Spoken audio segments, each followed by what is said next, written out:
this stuff takes time, and here's the process, and here's why it takes so long, versus, your legislature can dream up a law today, they can write the bill tomorrow, and they can get it passed quickly because they're all marching to the beat of the same drum, and then your governor signs it, and next thing you know, whatever that thing was is now in effect. How you doing, Adam? I'm great. So tell us all about Second Amendment Foundation. What do you guys do? Well, we are a 501c3, known for our litigation mainly, but we are a legal and educational nonprofit. Started in 1974, been around for quite a while. Yeah. To date, involved in over 260 lawsuits during our time. Not all of them were our lawsuits, but as far as legal stuff, currently have over 55 active cases. And as this morning, I was actually at the gun show and I did speak there. I think we have 15 active cases here in California. Wow. Yeah. So what do you do for the foundation? Are you a lawyer? Can I plead the fifth on that one? Sure you go. Yes, I am a lawyer. Okay. And I'm the executive director there. Oh, so. that even helps. Okay, then that's where we'll get our check.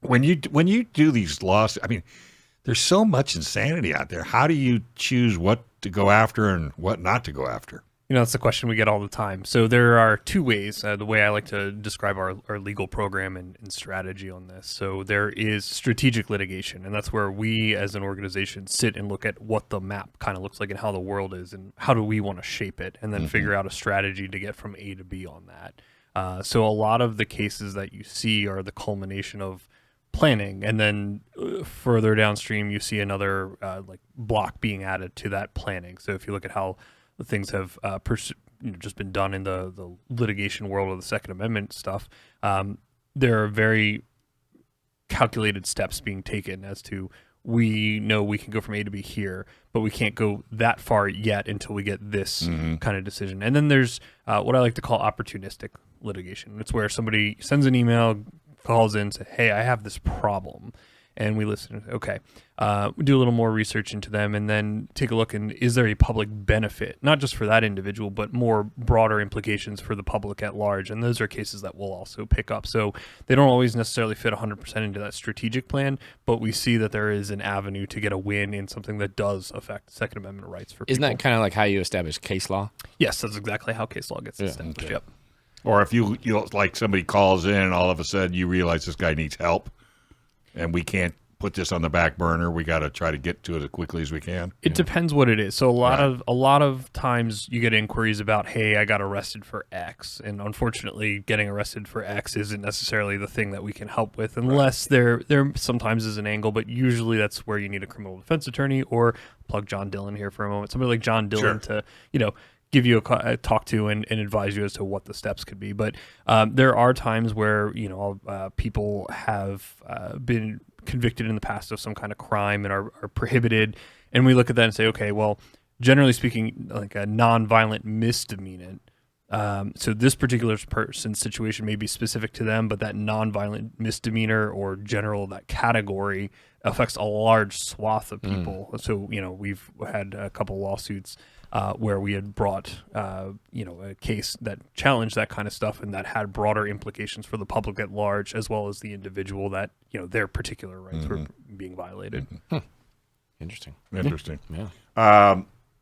So consequently, you strive on donations and people providing to this foundation. So I mean, whether you want to say it or not, it's extremely important for you to have the funding, because let's face it, litigation is not cheap. Money makes the world go round. Yes, and litigation is not cheap. And the other side takes our money and uses it against us. I said that exact same thing earlier today. You're 100% right. That's plagiarism. He's a lawyer. He'll know. Yeah. Oh, no, I didn't do it. I like that. I think some royalty payments are going to be due, but yeah, I'm sure. No, I mean that's a really good point. You have a legislature that passes laws. You're all taxpayers, I presume, anyway. Yeah, absolutely. And so when they pass an unconstitutional law that gets challenged by a group that you fund, whether it's the Second Amendment Foundation or San Diego County Gun Owners, which we have partnered with, sure. We have 6 lawsuits together, your dollars are kind of being handed out to both parties, one through your taxes, where it's going to defend the unconstitutional law, and then one to the organizations that are challenging it. And that can be certainly frustrating, because you're paying to kind of fight yourself in some ways. But the beauty of it is I can choose to give you money. Yes. Yeah. I can't choose to give money to the government who's going to try to, take something away or restrict, or any of the above. Well, you can choose. The result just might not be what you want. I don't look good in orange, okay? I don't think I've ever looked good in orange. Can you imagine if we could choose where our taxes went? We'd have the best roads in the world. Wouldn't it be the truth? Geez. I mean, because then they would really put money into the roads. Yeah. Instead of saying they're putting money Yeah. into the roads. Yeah. And look what our schools would be like. Oh, yeah. I know we could reinvent the world. If only people had a say in politics.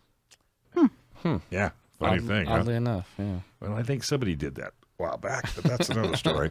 Are you seeing more and more problems in the future, or do you see a light at the end of the tunnel? That's something that I've thought about a great deal, and I think that there's never going to be a light at the end of the tunnel, so to say. There's always going to be progress forward, but those who want to restrict rights are never going to stop. Right. So no matter how much progress we make, and even if there was an ultimate, this is the world that the Second Amendment covers, and it was spelled out that a 3-year-old could understand it, you're always going to have that fight. Now, is it that to say it's always going to be bleak and that there's no winning? No, absolutely not. No, but no. there is going to be a constant attempt from people who want to restrict rights to restrict rights, and whether it's in this context or any number of other contexts. So I guess the answer to that question is it's getting better. It certainly has gotten better. You look at 2008, you get Heller, you get McDonald versus City of Chicago 2 years later, SAF case. We have Bruin in 2022. There are, as I was saying before, like the building blocks. You look at the progression of what those cases covered, and to recap real fast for your listeners, Heller, individual right to keep arms. Also talked about bear. McDonald in 2010 talks about incorporates it against the states, and now you can sue states and municipalities for Second Amendment violations. And then Bruin talks about here's the test that we told you in Heller, and expands on the bear outside the homes. So the next logical thing in my mind anyway for the court to address would be common types of firearms, like assault weapons. Are these in fact protected? Things of that. So yeah, it's getting better. Well, and I think the future is more and more people, instead of sitting home complaining or complaining over the water cooler at work, get involved. Yeah. And I don't mean get involved like get involved. Donate to a company or an organization like Second Amendment Foundation that can do your work for you. It's funny, the first show I had today, I've been here since 11, thank you very much, is all off-road. And the government is trying to take away all our lands. They don't want us to go off to the desert. They don't want us to go on trails. They don't want us to go fishing. They don't want us to do any of it. And it's the same thing as this. So I'm usually irritated in the first hour, and when I leave tonight, I will be irritated again. But in a more positive fashion because of organizations like Second Amendment. Because just think if we didn't have you, where we'd be. Sure. Not everybody has the time or the expertise for that matter. Right. Or the patience. Because you could get really frustrated. What did I tell my wife the other day? I says, every cop in the United States ought to just go home for 1 month. Wow. I think there's a movie about that called The Purge. Yeah. But can you imagine if that was to happen? Yeah. Then what would the left say? Oh, please come back. Please. You think? Mr. Please, whatever the case may be.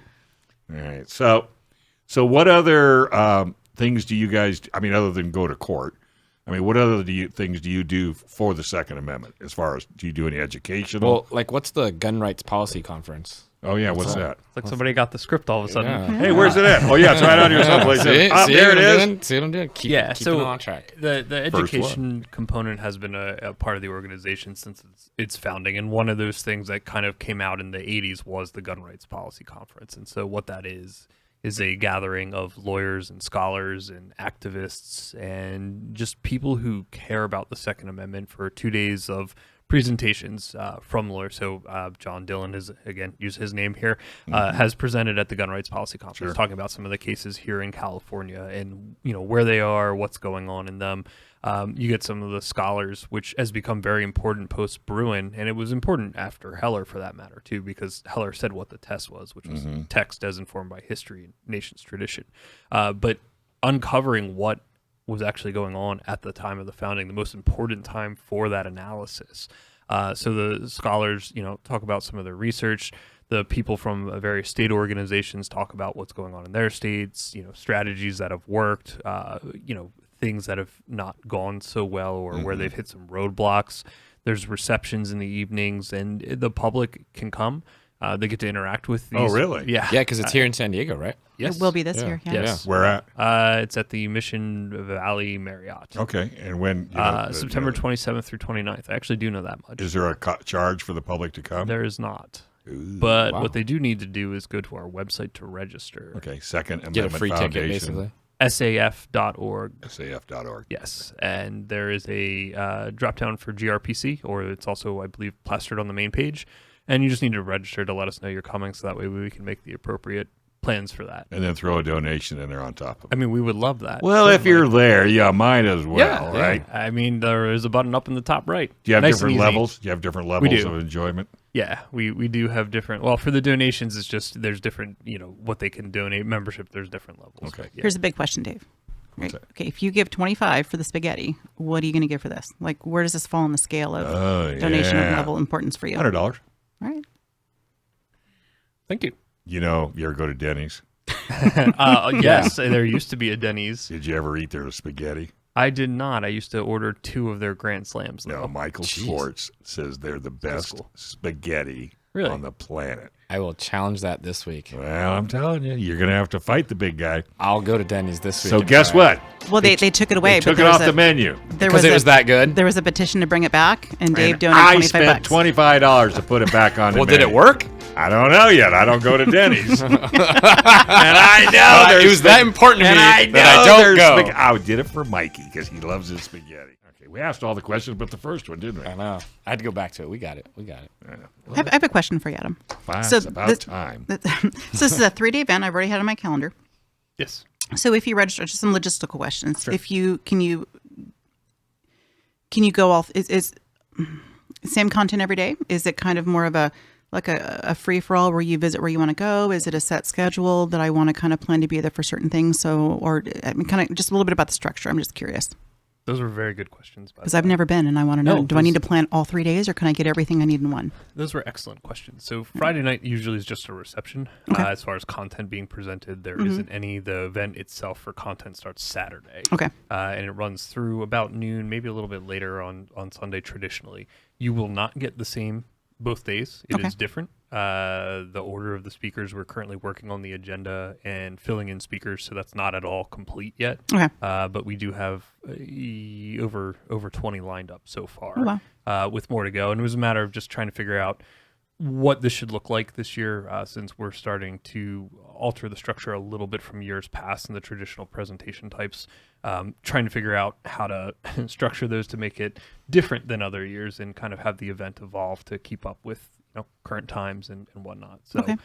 it will be different both days. The morning will not be the same as the afternoon, and Sunday will certainly not be the same as Saturday. Speakers will be posted on the website at some point as we start to get more of them locked in. And logistically, since most of you are local, it's just showing up and parking. That's it. But if you do need a hotel room, if you're a little further away or people coming in from out of town, there is block reservations available through the website. You can just go there, get a discounted room rate. That's a good idea. As well. Yeah. So let me ask you this, because I go to car press events all the time, like L.A. and New York. But all the events are just, butted up right after each other. So if you want to go see this one, you got to get there 10 minutes early so you don't get to see the second and the first one. Are there any gaps between the presentations? So currently, the way that the program has been structured traditionally, and it'll probably remain this way this year, is that it's all in one room. So you're not going to okay. you're not going to have to pick and choose And or run over here and then Right. run over there. Yeah. So you park it and stay there for the whole day.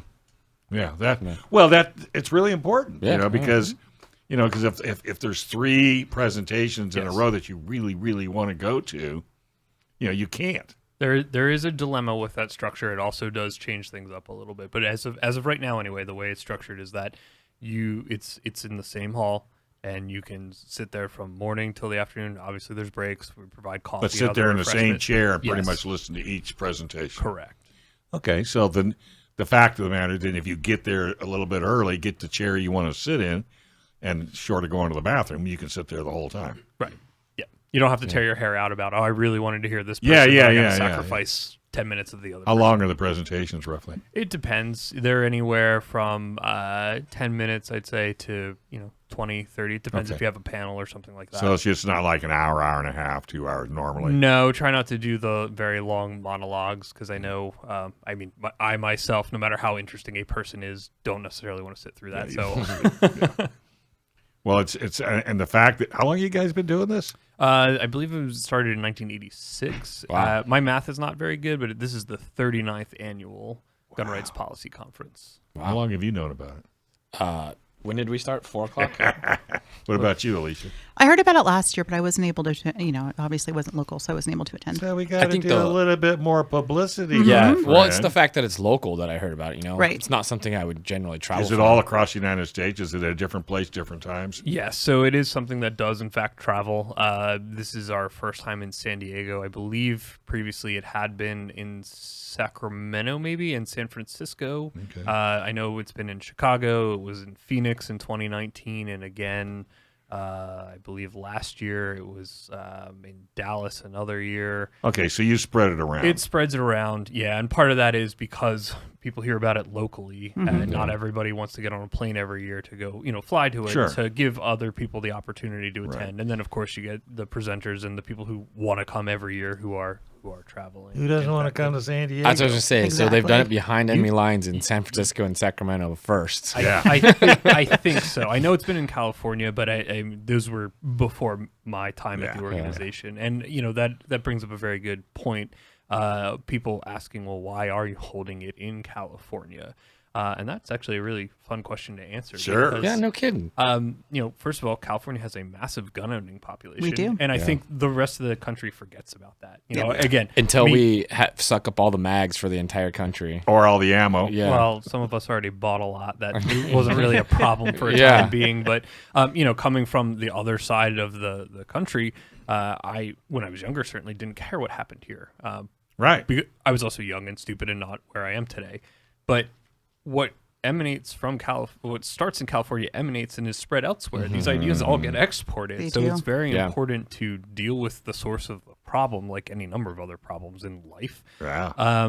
And so we felt it was important to show that not only are 15 lawsuits in the state, but come to California to show that we're not scared to be here. Right. Yeah. And to show support for Californians and Right. hopefully have Californians come and learn something and interact with us. Well, and other I people. think you will. I mean, because like you said, what happens in California is Yeah. eventually going to go Spreads. across the United Yeah. States like a storm. Well, look what's happening in Colorado. It's almost like a blueprint of how California kind of started Yeah. to roll. Yep. Well, Yeah. I mean, Colorado has a lot of California transplants. do. And so does Texas. And so does Idaho. And so does Montana. That's it. And So these does are all... Tennessee and West Right. Virginia. Uh-huh. We And ruin they're just- everything. Not New York. Yeah, New Well, 'cause York's that's bad exporting now. it. So, No yeah. one's going to New York. Yeah. They're all leaving New York. That's Yeah. right. They're coming to Pennsylvania and other places. So, is this challenging to you going all these different states? Which one do you find more involvement in one, say, state other than another? That's been a topic of discussion, and certainly I can tell you that the Phoenix events are well attended. There's also a lot of support from the Arizona gun groups there, which also lends to more attendance. And San Diego County Gunners have been fantastic in helping promote this event, so we're expecting a good turnout. I know your gun prom I've attended twice, and I plan on coming again this year. And I was very impressed with the number of people that came to that. Right. Especially my first year. I had no idea, particularly given the age of the organization. You guys have a great attendance to that. So I'm hoping Absolutely. that, promotion helps. But yeah, so traveling around the country, there are some states that do better than others. Right. There are, Illinois has been another one that traditionally the Chicago one has done very well as far as attendance. And I think that's in part just due to the relationships we share with various state and local organizations. Right.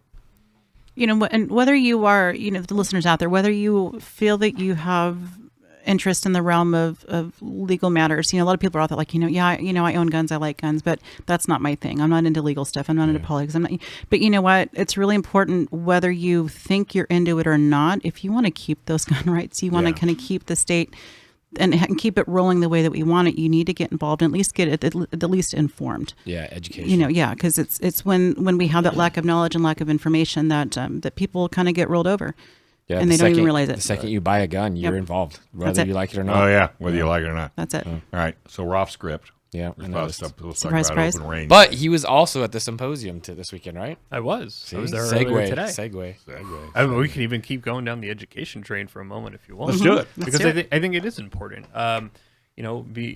Being educated yourself, whatever your involvement is, whether you want to come to an event or you want to give money to a group or you want to go run for office, but being informed is the first step in being a good citizen. And I think if you have a basic understanding of how things function, whether it's basic or advanced, you can then share that with other people. And that is a form of involvement, and that is a form of advocating for your rights, Right. having those discussions with people and understanding that, one of the questions I get all the time is, well, why is this lawsuit taking so long? Yeah. Well, people don't know how our court system works. And that's not a knock on them necessarily. It's a failure in a lot of ways of public education to a degree.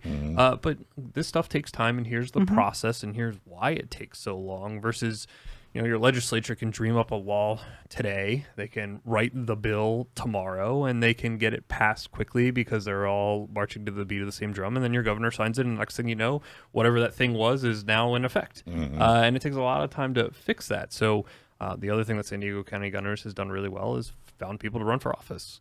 And vetted people, and that kind of level of involvement in your community is also important. But I think being educated is one of the ways in which you can have intelligent conversations with people that are not just based on emotion or the Constitution says and slamming your fist on the table. And while the Constitution does say X, that's never a convincing argument to somebody who feels a different way. Yeah. There's other ways to lead horses to water, though, and it doesn't matter how right you are. As if you slam your fist on the table, whatever the topic is, nobody likes to be screamed at like that or told that way.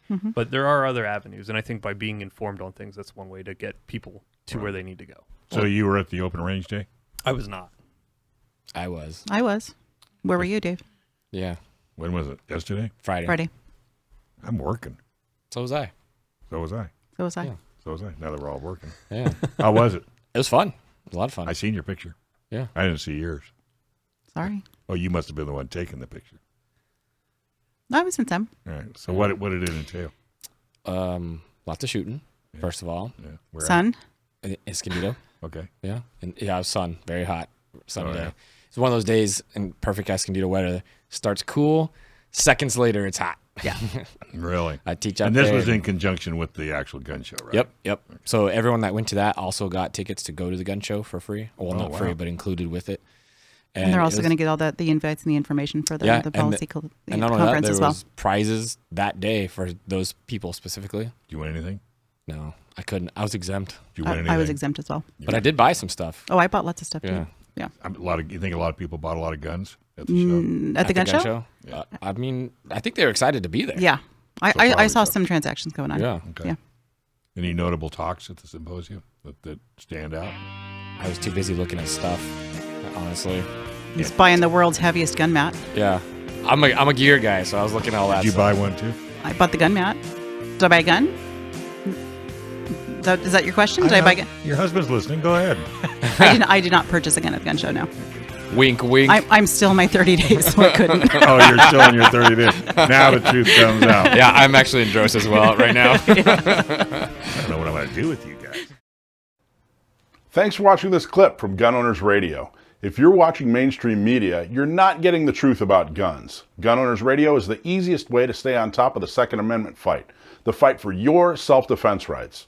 You can watch our live stream on YouTube every Sunday from 4 to 6 p.m. California time, or if you're in San Diego, AM 1170, FM 96.1, The Answer. We're also available on your favorite podcast platform. Just search Gun Owners Radio and you'll find our show. Like and subscribe to help defend and restore the Second Amendment, not just in California, but across the country.